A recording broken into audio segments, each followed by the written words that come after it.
Welcome to the Human Capital Innovations Podcast, your go-to source for personal, professional, and organizational growth and development. We hope you tune in often for all things people management, organizational development and change, organizational leadership, and social impact related. Maximize your personal and organizational potential with Human Capital Innovations Podcast.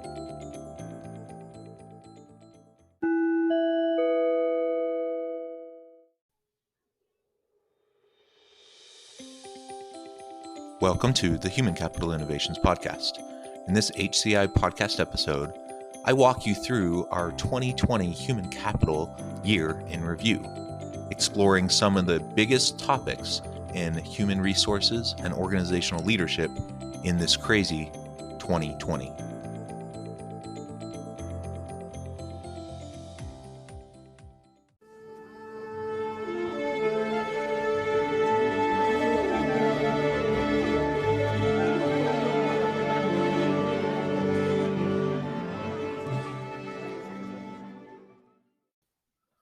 Welcome back to the Human Capital Innovations Podcast. It's great to be with you again today as we go through our 2020 Human Capital Year in Review. As we all know, this has been a rather crazy year. As I record, my two little boys are in the other room playing Mario on the Nintendo Switch and screaming periodically, so you might hear them. But that, I think, encapsulates well what this year has been like. Upended by COVID-19.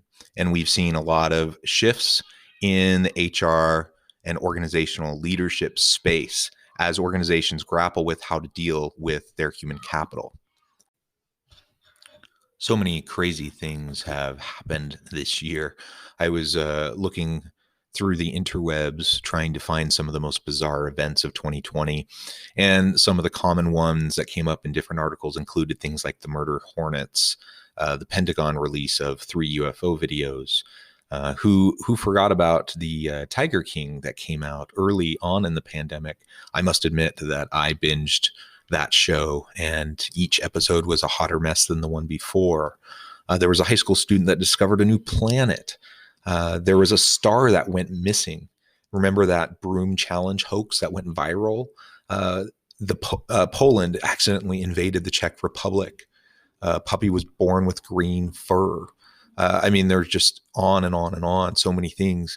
And then you add on to that more serious matters like the George Floyd incident, Black Lives Matter protests, political unrest, everything around the U.S. election. That was crazy. The list goes on and on with all the craziness that happened during the pandemic. And here in Utah, even, add on top of that, we had earthquakes along with the pandemic. We had massive hoarding at the grocery stores. It made for a very surreal time, particularly in the early days as all of the children went home from school and were schooled at home for the rest of the school year, as people started working from home and trying to balance everything, trying to get the essential items that they needed when the grocery stores were overrun. We settled into things a bit, but then the hospitalizations started coming, the deaths started piling up. I was infected with COVID in June, and I had a relatively mild case, thankfully. But since then, I've known so many people that have gotten it, and some that have had very serious cases, and even some who have died. So it is a very serious time. But with all of that said, I think there's a lot to take away from 2020 and a lot of opportunity. As part of this episode today, I wanted to share a really insightful article by Julie Winkle Giuliani, titled 2020 in Review, Handling Annual Conversations with Employees. So I'm going to read her article.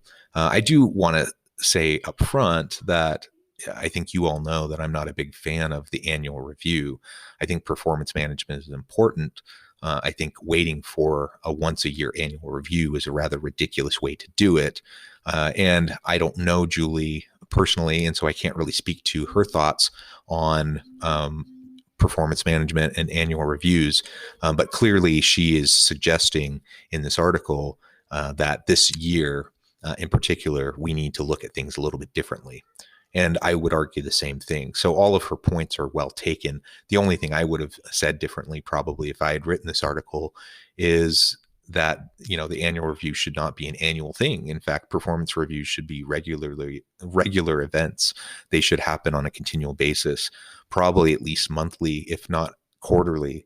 That you need to have these regular conversations and talk about goal setting and providing resources and support to your employees. It's more important now than it ever has been. But for those organizations that are still stuck in this old-fashioned model of annual reviews, only once a year reviews, it is true that this year provides a tremendous opportunity to shift the way we think about annual reviews and to do them better. So I hope you enjoy her article, and I've linked to the full text of the article in the show notes. 2020 is clearly the year that no one planned for. The ink was barely dry on annual goals, objectives, and expectations when many organizations were upended by COVID-19. Many leaders already don't relish the year-end tradition of evaluating performance and development, and they are understandably concerned about how to structure these conversations under current circumstances, or even whether such conversations should be conducted at all. But here's the truth. Your employees need this conversation more this year than ever before. Stress, anxiety, displacement, isolation, disappointments, and the list goes on. People need to connect. They need space and time to be carved out to reflect upon deeply and make sense of the past year. They need to feel valued for what they were able to accomplish, even if it wasn't all that was expected. So this year's reviews may be the most important such meetings a leader will conduct. And when addressed skillfully, they can be a dynamic opportunity to build pride, insights, relationships, trust, and motivation for the coming year, but not if they default to last year's script or roadmap. To be effective in 2020, this version of this conversation will require additional care and nuance. So I suggest that you consider these small but significant adjustments. First, honor the whole person. The lines between work and home have never been blurrier for most people. When COVID-19 sent a huge portion of the workforce into work from home mode, we expanded our understanding of those with whom we work. So the scene is already set to expand the envelope and bring that whole and complete human being into the review. This is the year to tap our humanity and use this time to not just explore performance and development, but also consider the broader person. Depending on the relationships that have been established, this is a good time to go deeper than before with questions like, how are you doing really? How's working from home working for you? How are you feeling about returning to the workplace? To what extent are you able to find balance? What support do you need? Using this review time to connect, not just on business level, but also on a deeply personal level, offers a rare opportunity to deepen trust, elevate the relationships, and offer the kind of attention and understanding that many employees crave right now.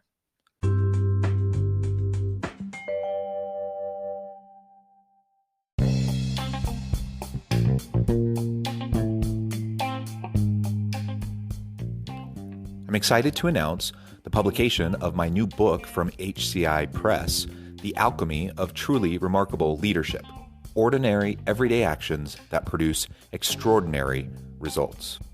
Consider how the nature of work has shifted over the past 50 years. With increased globalization, rapid technological advancement, and the shift in economic composition, the average job of today looks very different than the average job of 50 years ago. What will the jobs and organizations of tomorrow look like? Moreover, what does this all mean for organizational leaders? What are the core competencies and capabilities of organizations and their leadership that are prepared for continued disruption and geopolitical and socioeconomic shifts? Regardless of what the future holds, increasingly, leaders need to be socially minded, data-driven, decisive, champions of talent, and disruptors of the traditional notions of leadership, teams, organizations, and work. The Alchemy of Truly Remarkable Leadership will help you to explore your own leadership competencies and capabilities and consider ways to apply and implement them into your workplace and personal life.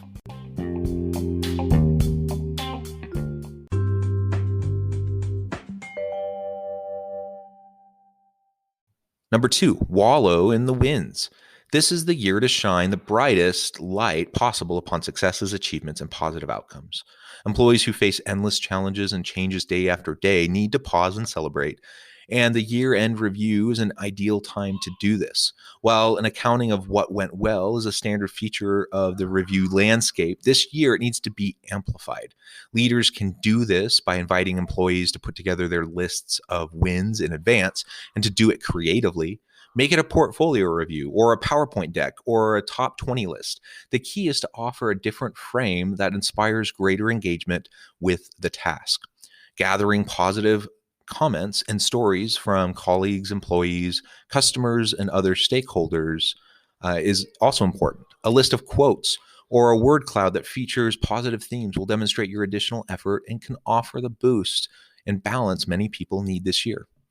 Remember that effort and partial wins deserve recognition too. It's easy to focus only on the goals and objectives that hit the 100% completion mark, but this year 90% or even 50% might be worth celebrating as well. Reinforcing the effort towards those partial results may be exactly what's required to sustain it the rest of the way.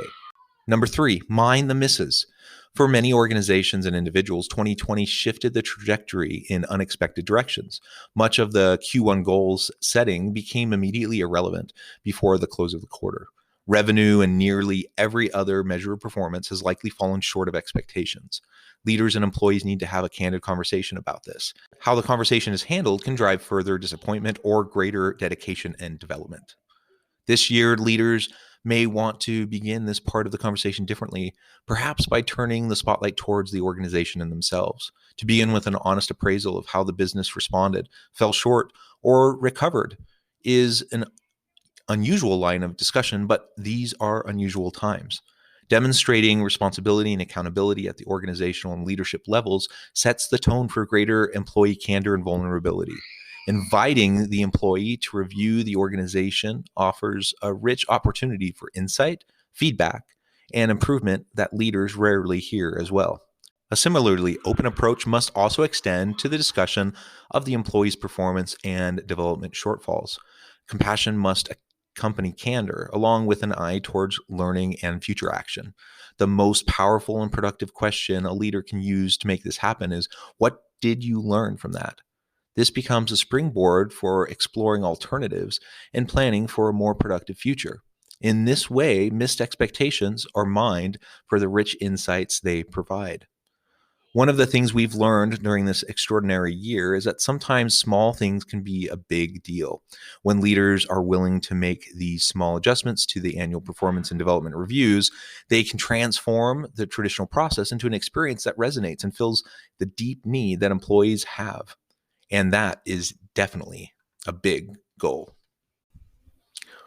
Well, in this episode, I focused largely on performance management and sharing the annual review article. The truth of the matter is there is a lot of shifts and changes in the workplace this year in 2020 due to largely COVID-19. We've seen the shift towards more work from home situations, embracing of virtual work and virtual technologies to assist in work from home arrangements. And we have seen organizations have to seriously pivot in terms of their strategies and in terms of how they want to approach their customers in this time of social isolation and trying to make sure that people can stay healthy. So organizations from an HR standpoint have had to grapple with, how do you engage people in a virtual setting? How do you help your employees to maintain a connection to the organization, consistency within your organizational culture when they're working from home? How do you support them, not just in their work, but in their mental health needs because they're experiencing social isolation and dealing with stress and anxieties around everything with the pandemic and everything that this year has thrown at us? These are all the types of things that organizations have had to really think about and grapple with from an HR perspective. And from an organizational leadership perspective, leaders have had to grapple with all these same things in their personal lives while simultaneously trying to support their people. And that's a big burden. So organizations need to find ways to to really be thoughtful about how they support their leadership and how their leadership can best support their people. 2020 has been quite the year. It's been quite the ride. And on a personal note, I've really enjoyed engaging with all of you in this podcast this year. There's been so many excellent opportunities to interview amazing people, to share some of my insights in writing with you, as well as really explore other thought leadership around the HR and people management space. It's been a lot of fun, and I am so grateful to all of you for being part of my audience and engaging with me this way. I hope all of you a wonderful and fabulous New Year's Eve and New Year's. Happy 2020. And, 2020 has been quite the year, but I'm grateful for it nonetheless. And I hope all of you have had opportunities to learn and grow this year. As always, I hope you stay healthy and safe, that you can find meaning and purpose at work each and every day. And I hope you all have a great week.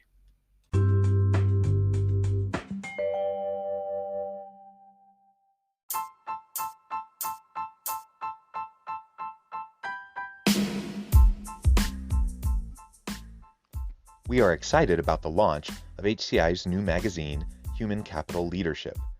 Human Capital Leadership is a free, interactive e-magazine designed to help individuals, leaders, and organizations find innovative approaches to maximize their human capital potential. We will be publishing issues quarterly in August, November, February, and May. Check out the first issue and let us know what you think.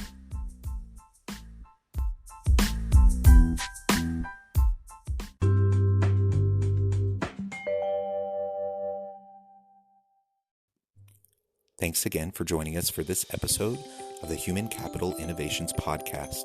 I hope you stay healthy and safe and that you have a great week.